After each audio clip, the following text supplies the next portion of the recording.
So, social engineering concepts, let's dive in. What is social engineering? Social engineering, okay, you're also going to need to know this for the test, okay? So pay attention here. Social engineering is the art of convincing people to reveal confidential information. Common targets of social engineering include help desk personnel, technical support executives, and system administrators, et cetera, et cetera.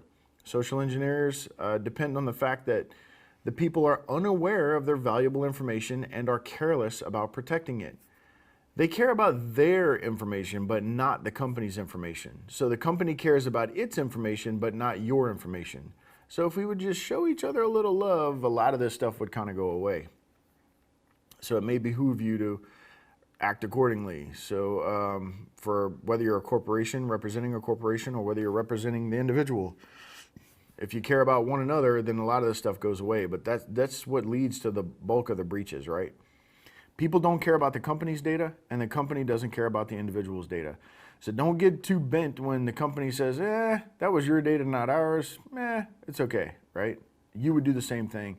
I don't care too much. If you lose your company laptop, for example, this happened recently. An individual is in a taxi cab, leaves his laptop, and he doesn't even bother chasing after the cab to take any chance. He's like, it's a company's laptop, whatever. You know, you can leave it at the airport, you can leave it anywhere, on a bus, whatever. They make no effort to get it back because they're like, I'll just get a new one. But there's a lot of company data on that laptop. It's important to collect it. So the impact of an attack on an organization, we have economic losses, lawsuits, and arbitrations. You know, arbitrations are just short of a lawsuit where you go in and the court helps you decide what's fair, who gets what. Temporary or permanent closure of a company, loss of privacy, damage of goodwill, so also brand reputation there, and dangers of terrorism. So these are some of the impacts. The economic losses are huge in the event an incident response is needed. It's massive, massive, massive amounts of money. Most companies carry insurance for it. So some are becoming a little more careless even of that, which is kind of strange, but that's just a trend that we're in. So behavior vulnerable to attacks. Behaviors vulnerable to attacks. So who are your risky employees, and do you want to be one or do you not want to be one? You don't want to be one because they're going to be looking to replace you. So the human nature of trust is the basis of any social engineering attack. And the ignorance about social engineering, that doesn't mean that they're calling you ignorant. They're just saying that you're ignorant to the tactics and strategies. You just don't know about them. This is not a derogatory term, so don't take it personally. It just means that you don't know about this thing. It's the literal definition of the ignorance. So ignorance about social engineering and its effects among the workforce make the organization an easy target. And this is very, very true. Fear of severe losses in case of non-compliance to the social engineer's request. So he's like, hey, I'm with the SEC, move over, give me your terminal. They walk into a bank and do this. This happens in penetration tests. You walk into a bank and you say, you slam your book bag down, you're acting all upset. Ma'am, move over, I need this computer, I'm with the SEC here to do an audit. And you try to fake your login. Oh man, I'm gonna kill this guy. Ma'am, can you log into this terminal for me? People will do that. They will do it just to avoid upsetting the guy because they don't want any recriminations targeted against them. So like, don't yell at me. I'm just here to help. You know, it's work. I don't care. You have to protect your machines and find out, you know, who the hell is this guy, right? So social engineers lure the target to divulge information by promising something for nothing. So they're appealing to your greed. Targets are asked to help and they comply out of the sense of a moral obligation. So they're using what your human brain does against you, the nature of it.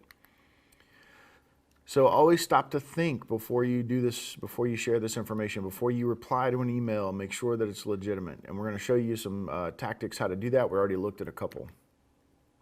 Factors that make companies vulnerable to attacks: insufficient security training. Also, insufficient security training, remember what I've said previously, is that people need to be reminded constantly, not to the point where they're just exercising the next button to get through the training, but make sure that it's on their mind about social engineering. Unregulated access to the information, several organizational units, and the lack of security policies. So you've got compartmentalization and you have non-uniform access to the information, et cetera, et cetera.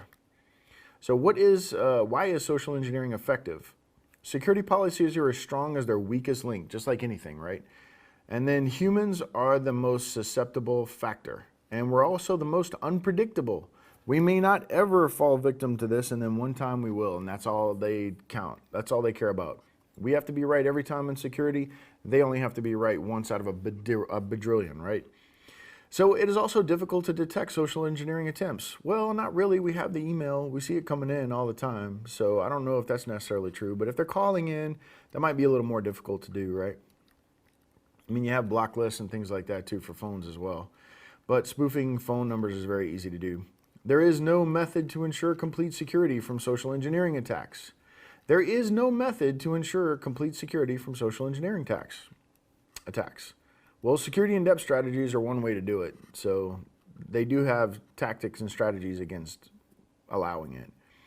So there is no specific software or hardware for defending against social engineering attack. No, there isn't anything specific, and even if there was, we always preach security in-depth strategies, right? Don't just do one thing. Phases in a social engineering attack. You want to research a target, dumpster diving. Remember that dumpster diving also consists of picking up paper in the office, peeking over someone's desk. You walk through an office and you peek at an empty desk or something like that. That's dumpster diving as well. Websites, employees and tour companies, etc. You want to select the victim, identify the frustrated employee of the company.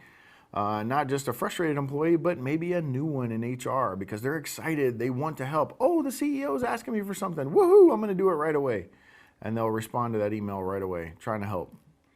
Develop a relationship with the selected employees. So you're going to have some kind of a rapport with these people. And then you want to exploit that relationship, collect sensitive information, financial information, current technology information, what kind of IDS are you using, that kind of thing. And social engineering techniques. So what types of social engineering do we have? We have human-based social engineering, where we gather sensitive information by interaction. We have computer-based social engineering, where social engineering is carried out with the help of a computer, like email, for example. And then you have mobile social engineering, which is carried out with the help of mobile applications, which today is almost one and the same as the computer-based, right? Human-based social engineering, like impersonation. So let's talk about that.